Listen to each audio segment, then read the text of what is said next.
Good day. Welcome back to A Chapter a Day. Happy Sunday, first day of the week, and it is August the 12th, and we are going to be reading chapter 21 of Joshua. Okay, so let's see. Okay, I'm going to make a correction there. I think today is August the 11th. Before I go any further, I'm kind of going back in my mind the days. Okay, and it's August 11th. Scratch the 12th. Okay, and I am reading chapter 21 of Joshua. And that kind of alerted me too, because the last digit on the chapter is supposed to be like, oh yeah, part of the day, the last digit on the day as well. So that was a little hint. Good thing I thought of that. All right, this one is full of names again of suburbs and cities. So I don't know how I'm going to do this one either, to avoid too much name calling, because some of those names are difficult for me to pronounce, and I don't know if I'm saying them right anyway. Hey, but who's here to tell me otherwise? So I'm just gonna get started, okay? Chapter 21. Then came near the heads of the fathers of the Levites unto Eleazar the priest, and unto Joshua the son of Nun, and unto the heads of the fathers of the tribes of the children of Israel. And they spake unto them at Shiloh in the land of Canaan, saying, the Lord commanded by the hand of Moses to give us cities to dwell in, with the suburbs thereof for our cattle. And the children of Israel gave unto the Levites out of their inheritance at the commandment of the Lord these cities and their suburbs. Okay, so remember, back when Moses was still leading, the Levites were chosen to service the tabernacle only. That's all they were allowed to do. So they were not given any lands. They were not even counted when they counted the children of Israel as they came out of Egypt. They were not counted. So usually the firstborn males would have had that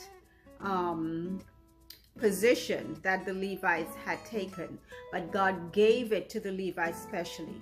Why does God do something? Because God knows what we don't, and that's God's choice. So he chose them for whatever reason that he knows, and they were only supposed to do service for the sanctuary, for the tabernacle.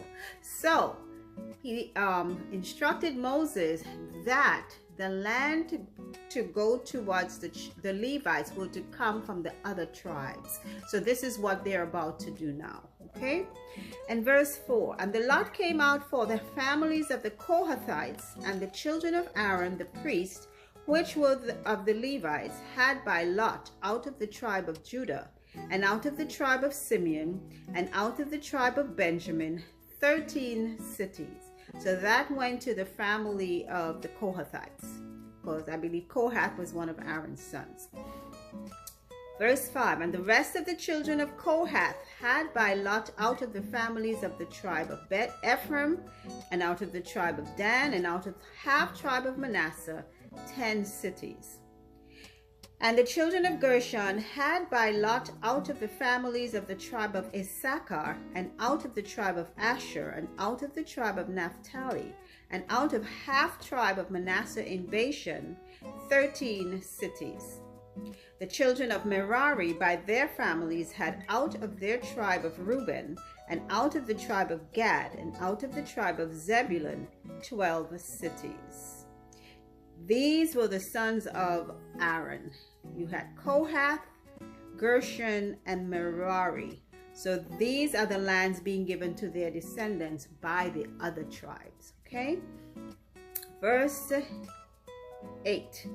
And the children of Israel gave by lot unto the Levites these cities with their suburbs, as the Lord commanded by the hand of Moses.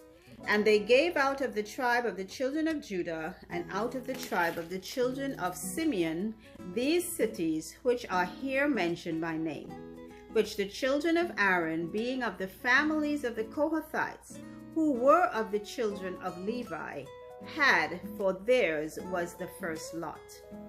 And they gave them the city of Arba, the father of Anak. And you always hear of Anak because they were like the last of the giants. There were giants long ago.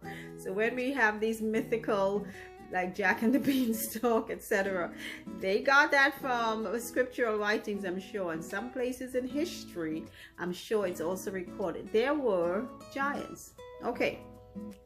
And they go on from verse 11 with a lot of the listings of the cities or suburbs that were given to the Levites. So I'm going to not read from verse 12. Let's see. As they gave the children of Aaron the priest. Yeah, I'm going to just go from verse 12 all the way through to verse 24, or I'm going to step up to verse 25. So from 12 to 25, I'm not reading the list of cities, because all of these were the listings of the suburbs given by each of the tribes to the Levites. So verse 26, all the cities were 10 with the suburbs for the families of the children of Kohath that remained. And unto the children of Gershon, so here we go again, of the families of the Levites out of the other half tribe of Manasseh. And here we go again, another listing of the suburbs.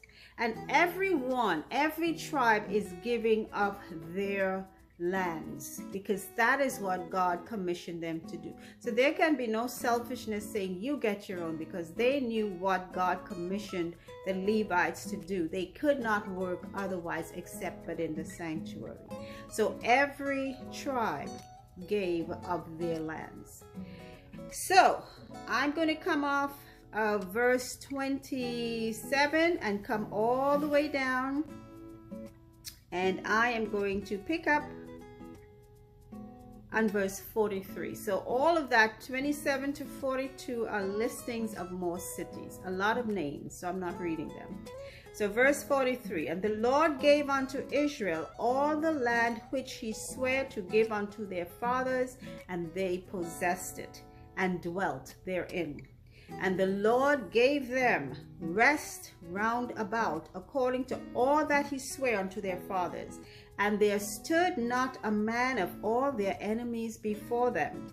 The Lord delivered all their enemies into their hand.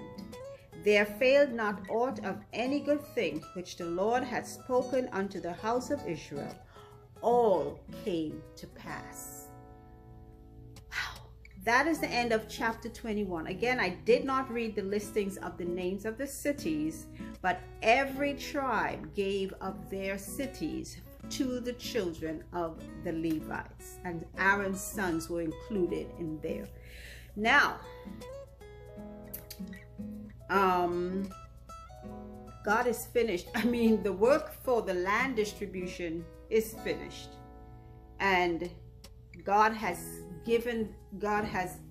allowed them to have everything that he said he would.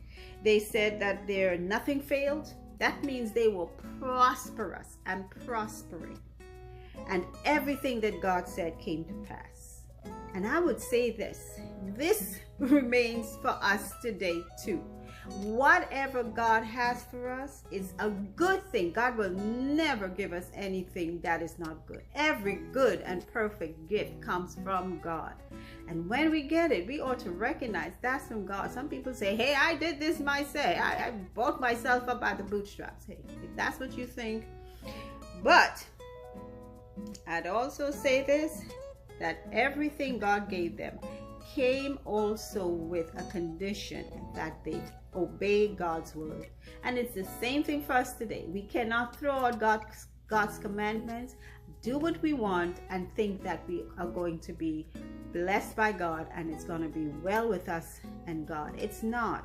You cannot throw out God's word. God's word is part of who he is. He spake everything into existence. It says heaven and earth shall pass away, but one jot or tittle of what God said would. It has to come to pass. That's why I like the end. All came to pass. So let's remember that what God says will come to pass, and that includes prophecy as well. Yes, Revelation. Everything in Revelation is going to come to pass. Trust me. So, that's the end of our reading for today. And until our next reading, remember to listen well, because faith comes by the hearing of God's word. So until then, have a great day. Bye.